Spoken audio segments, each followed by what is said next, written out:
कि कुछ गुरु भाई गुरु बहन लोग महादेव को धोती और मैया को साड़ी चढ़वाते हैं और चर्चा करते हैं और पुनः उसको अपने घर ले जाते हैं। क्या ये करना चाहिए? भाई मेरा निवेदन है कि अगर किसी को दिक्कत है कपड़े की, मतलब मान लीजिए हमको धोती चाहिए, हमको साड़ी चाहिए, मांग लीजिए ना, मतलब मांग लीजिए सीधे। गुरु भाई गुरु बहन तो है, मेरे पास नहीं होगा हम मांग लेंगे, आपके पास नहीं होगा मांग लीजिए। परिवार है हम लोग, नहीं मेरे घर में अगर चावल नहीं है और गुरु बहन है मेरी तो हम मांग लेंगे, लेकिन इसके लिए महादेव से मतलब महादेव को सामने रखकर करने की जरूरत नहीं है। महादेव को सामने रखकर ये काम कोई शिवता से करे ये शोभनीय नहीं है। आपको जरूरत है आप मांग लीजिए, कोई खुशी खुशी देगा, एक मांगिएगा दो देगा, मेरी अनुमति है ये, मांगिए तो, मांगते क्यों नहीं, जरूरत है तो मांग लीजिए।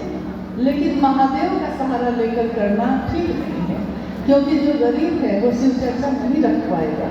जिसके पास आगे अगले दिन क्या खाएगा ये भी पता नहीं किसको, तो वो अगर शिव चर्चा करना चाहेगा तो कैसे करेगा? नहीं कर सकेगा।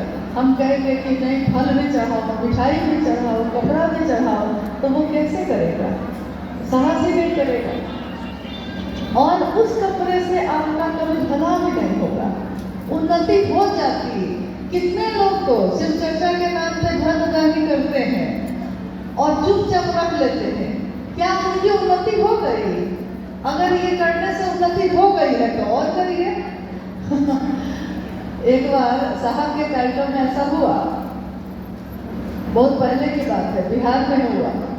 तो कुछ दिन तक मुख्यालय में साहब के पास ये शिकायत आती रही कि अमुक जिला में ऐसा हुआ, ऐसा हुआ, ऐसा हुआ।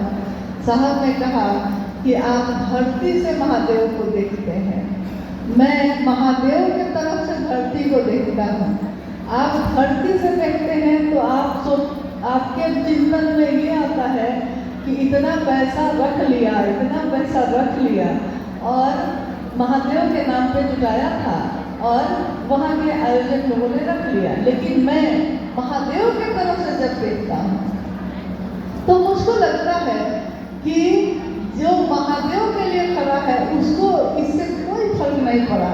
आपने लूटा, आपने धोखा किया, ये आप जानिए, लेकिन ये करने में भी आपने बात तो महादेव की ही की होगी, आपने नाम तो हरिद्वार का ही लिया होगा।